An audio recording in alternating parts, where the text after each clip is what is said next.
Hello, everyone, and welcome back. Doing something just a little bit different today.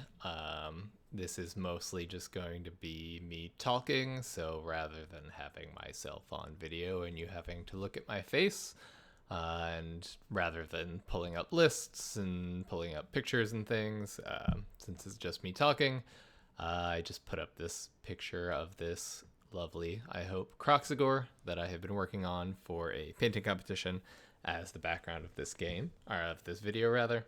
And today I wanted to talk about just a little bit, talking about how to improve your game, how to improve at Age of Sigmar. Specifically, I'm thinking about this in the context of improving your tournament placings and like doing better in tournaments.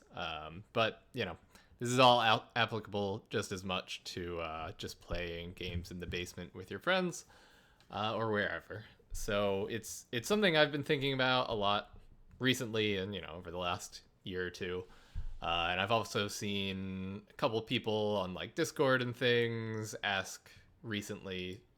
People are always asking, "How do I get better?" But just happened to see that today, and since I was already thinking about it, I said maybe it's a good time to record finally a little video about this.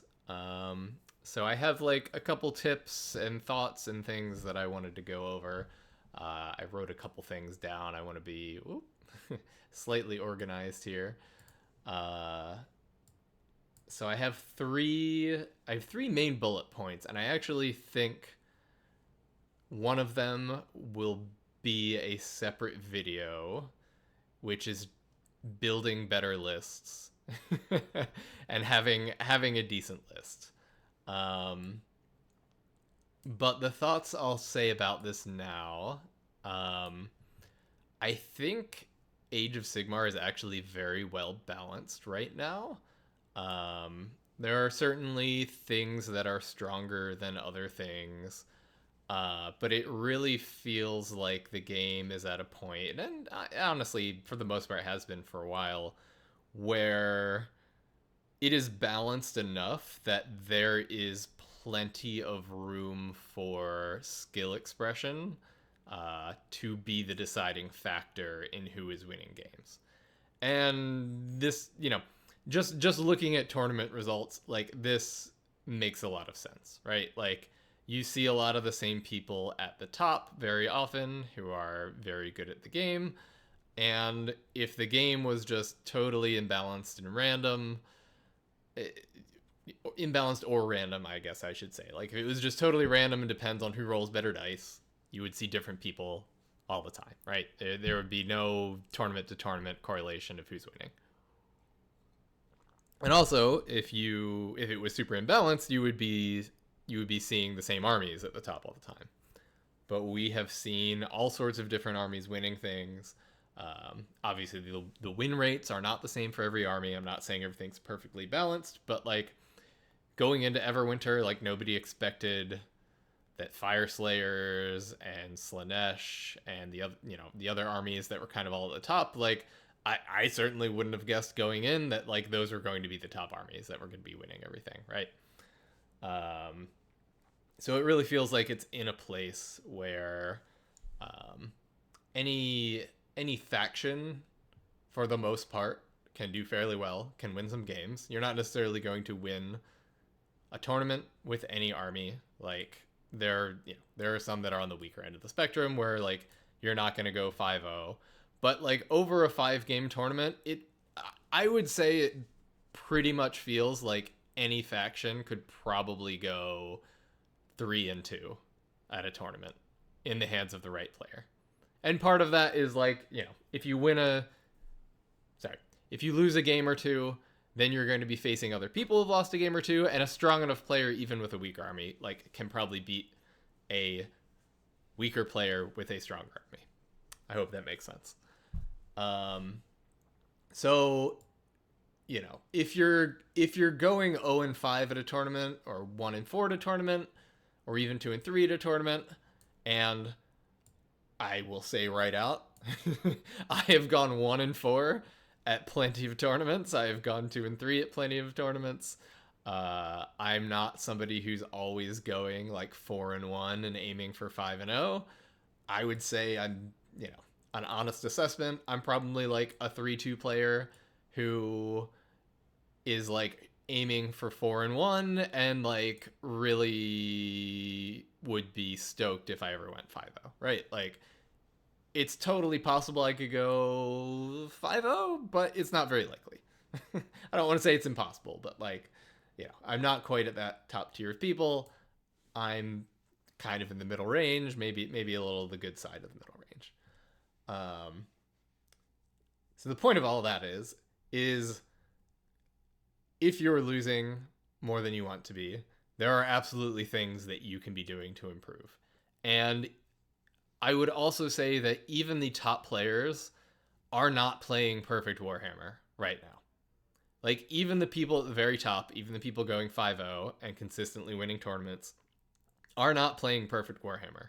Everybody in this game has some things that they can improve. Everybody has rules that they forget occasionally, or things that they could have taken more advantage of that they miss. It's just nobody is playing this game perfectly. So we all have room to improve.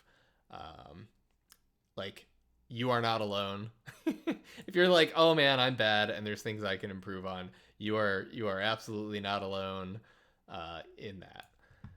So all of that talking about the factions, it's fairly well balanced. There's lots of room for skill expression. Even if the factions are balanced, you can absolutely make a bad list in any of the factions in Warhammer right now, right?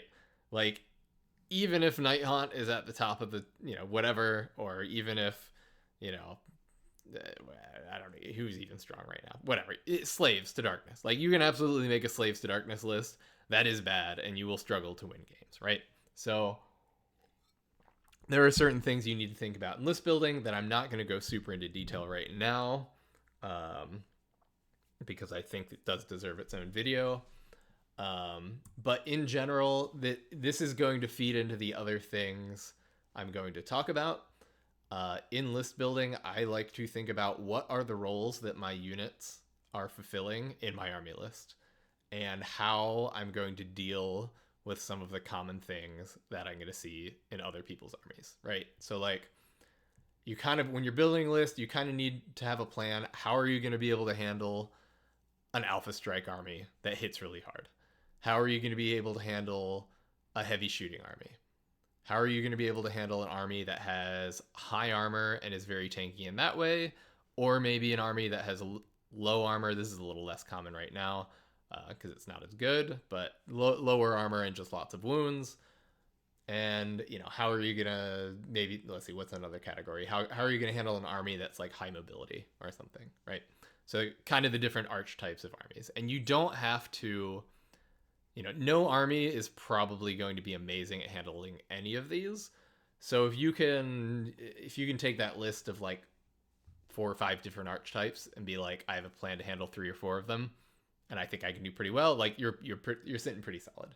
And then the other thing that's gonna roll into the other things I'm talking about are, and I think I said this already, like what roles are your units fulfilling, and like how does that feed into how you're going to be accomplishing tactics, and how are you going to be holding objectives, because those are the ways you score points in Age of Sigmar. It doesn't necessarily matter if you kill anything. Generally, it is much better, and it makes everything easier, and enables you to do the other things to kill your opponent's army. But it is not necessarily mandatory, right? So when I'm building a list, like, I tend to like to have 2 cheapish fast things that could guarantee that I can take the flanks and can run around and cap objective points away from the main action. And I like to have a hammer, preferably 2 hammers. It does feel like this is a game right now where you want to have 2 or 3 like hard hitting units. And maybe you want to have an anvil, or maybe you want to have some screens. Maybe you have support characters. As much as I would love to take the unit that looks the coolest, and I have painted well, and I just think it's neat. It's not necessarily the way to think about the army if you're going to be trying to win games. So that's just the quick note on that, on the army stuff, on the lists. So I have two main bullet points beyond that to like how to improve at Age of Sigmar. The first one, kind of the high level thing, is very obvious, which is just get practice. But practicing does not matter if you are not learning the correct things from your practice games. So, kind of the two main things that I'm thinking about in terms of practice games. Actually, I'll say three things. Because the first one, I would say remembering your own rules. There have been multiple times, right, where I have just forgotten something about my army that would have been beneficial to me. For example, forgetting that Morghasts have anti-monster rend absolutely could have won me an extra game at Nova compared to what I, did. So practicing, it's definitely worth the time after you play a game to just kind of review things and see if you forgot anything important. And if you forgot something important, then you can make a note of that. And in your next game, very specifically, try to remember that specific thing that you forgot previously and really cement that in your mind. At Everwinter, I basically never used my sub-faction ability. And in fact, most of the games, I forgot it even existed. The one game I kind of remembered it existed, and I was like, my goal this game is to use this sub-faction ability so that I can remember that it exists and I have it. I think I used it once or twice that game, out of my couple turns that I had before I gave up because I was dead. And then the next game it didn't matter. But you really need to be cementing your rules in your head so that you remember all of the ways that you can beat up on your opponent. And conversely, getting practice games in lets you go into your next game, hopefully, having a better idea of what your opponent can do to you. So just getting practice games in against the different factions is very important. It's one thing to read the rules of an army, like just in the app or what have you. But it's a whole different experience, and to me helps me learn much better to actually experience it on the table. Like, it's one thing to read the war scrolls in the app and then the battle traits and etc., but to see how that all meshes together on the battlefield to come together in ways that are going to beat you is different. It's much more useful to just play against it, right? So get your games in so you can learn what your opponent does and what your own army can do. And if you're playing practice games for a tournament, like you can stress test things. Maybe take a slightly suboptimal play and just be like, I want to see how this works out. Now, of course, this is going to go into the next bit I'm saying, but you can get a false impression if the dice went your way or the dice didn't go your way, right? So it's also kind of important to know a little bit of math and just kind of know and have a sense of the averages of things, and not just the averages, but also, what are the extremes on that bell curve of probability, right? Like, what is the average result, but also what does one standard deviation away from that look like, right? Because, I was watching LVO, and I was watching the game, just online streaming. I was watching Jacob with his Ardboy list, Iron Jaws playing. Oh my god! Oh, who was it? It was Jeremy with Flesh Eater Courts, and Usharon went into a unit of the Ardboys, and they did 6 mortals to Usharon with the shield bash, and then when they fought, they killed Usharon by like 1 wound.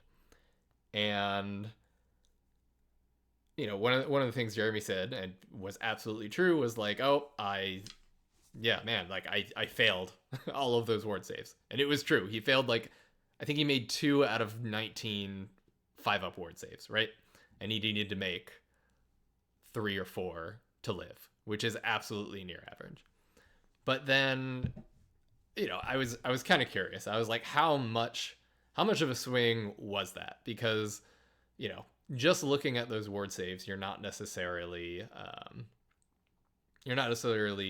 taking into account that, like, oh, maybe it all evened out, right? Like, maybe Jacob rolled slightly lower than average on his hits and wounds, and then Jeremy rolled slightly higher than average on his armor saves, and then after all of that, you were left with 19 wounds, and then it sticks out in your head that you failed all those ward saves, right? But maybe over the whole run of dice rolling, things actually ended up being pretty average in terms of how many wounds Usharan took. And so, like, I did some quick math in my head, and in my head, I was like, okay, yeah, like, on average, Usharan probably should have taken 14 or 15 wounds there.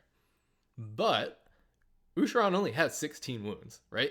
So taking 1 extra wound after 40 attacks or whatever it was and 20 shield bashes and everything, like, that is like, 1 extra wound is absolutely within a standard deviation of the probability after all of those dice rolls, right? So, like, in retrospect, doing the math, like, sending Usharan into that fight is probably not the right play, right? Because it's just, sure, on average, he lives with 1 or 2 wounds, but, like, that's the centerpiece of your army, and there's a real high chance, like, you don't want to risk the 40% chance that he's going to die, right? Like, on average, he lives, but if it's a 35 or 40% chance that he dies, like, is that really the risk you want to be taking? So, all of that is to say, have an accurate, like, being able to make an accurate assessment of the probabilities is important. And that also goes into, after any game, practice or tournament or whatever, practice games, playing more games does not matter for learning if you cannot honestly assess the reasons that you lost and the reasons that things happened.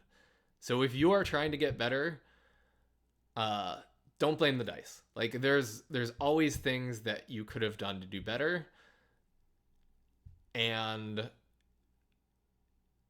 like, dice happen, right? I've absolutely been screwed by dice. And also, conversely, I've absolutely won games off of, like, a real swingy dice roll that, like, spiked real hard. But that's not a useful thing to look at, right? If you're trying to improve. Like, those things absolutely happen, but it's not useful in your quest to get better to be like, oh, I lost that game because of the dice rolls, or, oh, I won that game because I made a bunch of, I hit 12 out of 15 times when I should have hit 6 out of 15 times, or whatever, right? It's just, that's not a useful thing. So on some level, just forget the dice rolls. Like, forget there was a spiky dice roll. Forget any of that. If maybe look and say, all right, that was a situation that didn't go my way, but how could I have either played to not be in that situation in the first place, or how could I have pulled it out after that thing happened? Just, there's always things you could have done. And you also tend to, you tend to remember the catastrophic dice rolls that were in your opponent's favor. And it's a lot easier to remember those than to remember the times where, like, you rolled slightly above average, right? But dice are dice. Like, dice basically always come out in the end about average in some total after everything is all said and done. Over the course of a game, over the course of 10 games, if you've lost 9 of your 10 games in a row, that's not because of dice. Like, you need to be looking at how you've been getting into these situations where, one bad dice roll that you remember in your head as being catastrophic was backbreaking, right? That should not be happening in 90% of your games. So, yeah. In summary, all that is to say, just be able to honestly assess the reasons that you lost. and be able to look at your play with like clear eyes and find things that you could improve. And I know that that is very nebulous. Like, a lot of people are like, okay, but which are the things that I could improve? Sure. It's hard to look at without any particular, without looking at any particular game, but I'm going to talk about that a little bit next. Some things that I'm thinking of. But yeah, just try and find at least one thing every game where you're like, I could have done that thing better, and then try and do that thing better the next game. It's like I was saying with the rules. Like, find one rule that you kind of forgot or messed up, and then write that down. Your brain remembers things. Like, writing things down physically with a pen and paper helps you remember things. I have a little notebook where I write things down, and then try to remember that thing in the next game. And maybe even pull out your little thing of notes and read them before the game. Be like, oh yeah, that's the thing I should remember.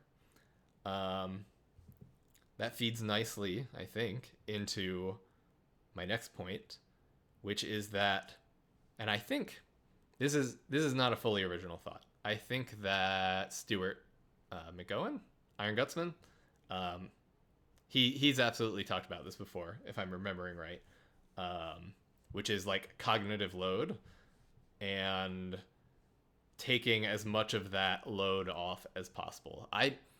I should try and find where he talked about this.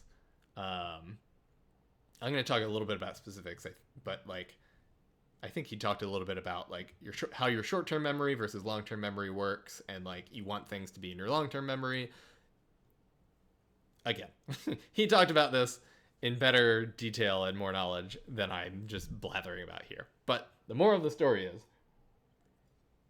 you want to be going into your game with as much of a plan as possible so that you do not have to be thinking, well, you want to be thinking, God, what's the opposite of thinking hard? You want to not, oh, Jesus Christ. Guys, I'm so good at this. Friends, this is great. No notes. You don't want to have to be thinking hard constantly. There we go. In a game of Warhammer. Especially, like, turn one, you should know what your plan is turn one. So you should be going into every game knowing how you're going to score 10 points in turn one. And you should have a plan for that, whether you go first or you go second.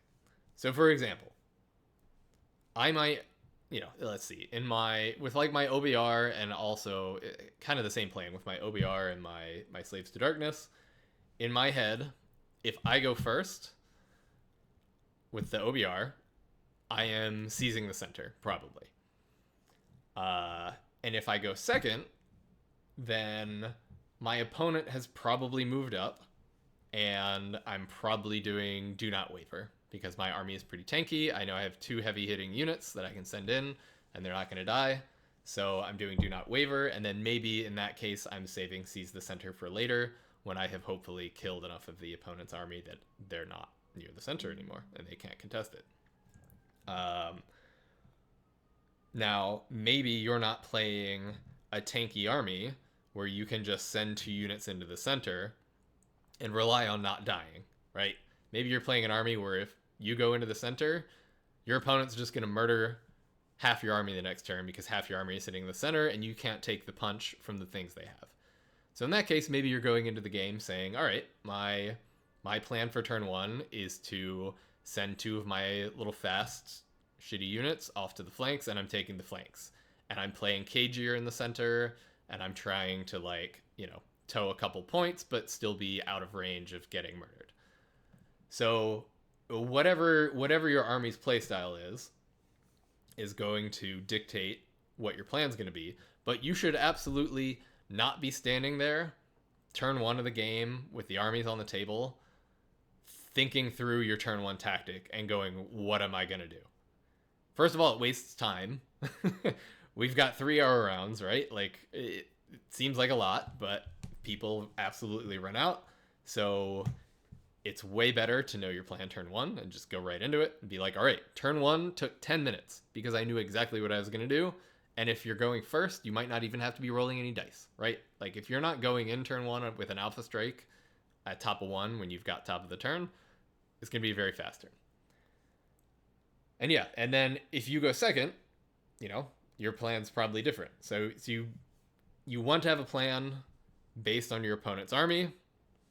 And again, this is kind of going to those archetypes. Like maybe your plan against a slow, tanky army like Nurgle with a bunch of Blight Kings would be different than your plan against a fast Alpha Strike army with like a bunch of Varangard or something. But you should have a general sense in your head of what your plan is going in. And part of that, like for a tournament, if you want to do well, like you should absolutely review what the 5 battle plans for the GT you're going to are, and you should know generally like what are my plans for doing my tactics and holding the objectives on these maps. So for example, I'm just thinking about Jacob's Ironjaw's army. Like that is very good on low objective count maps. Like the overarching game plan there and the thing the army is built for is to go stand in the middle on the middle point and, you know, control the center. And just the opponent can't move you off of it. So like on a 3 objective map, the plan is go stand on the middle one and then one of the side ones in a giant blob of orcs, and the opponent can't move me, right? Now that plan has to be different if you're playing a 6 objective map on a much more spread out. In that case, you might say, all right, my plan is I'm going to take the middle and the left, and I'm going to like split the board and try and hold the one side in the center and outfight them in the center. And all of this, you know, having that plan, like, okay, I'm gonna contest the left side of the board, I'm gonna split the board, is gonna determine how you deploy. And then, you know, again, even before turn 1, again, going in, you should have a plan on how you're going to deploy. It probably does not matter that much what your opponent's army is, right? Because your deployment is going to determine what you're doing for your battle tactic and how you're achieving your battle tactic turn 1, and how, you know, you're setting up for the rest of the battle. Let's see, it's almost half an hour. My brain's fizzling out a little bit, as you can probably tell, and I wanted to keep this pretty short. But yeah, so my big points were practice.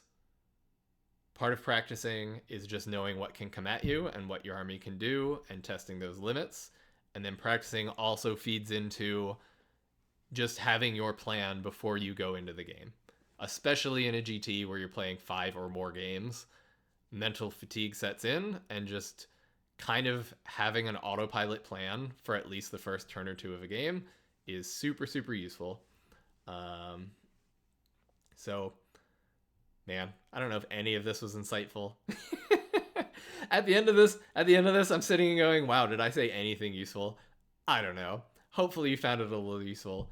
I didn't give a ton of super specific examples, but I think I do want to make a full video about building lists and just going through the thought process of like what roles things are playing in the list and how to make a good list versus like what a bad list might look like, and then how to take a bad list and turn it into a good list. I don't know. If you found this useful, tell me in the comments. Give me that sweet, sweet validation. Give me a like or whatever. You know the whole stupid content creator spiel. Yeah, until then, until next time, play good games. Don't be a dick to your opponents. Be nice, be kind to each other, and take it easy.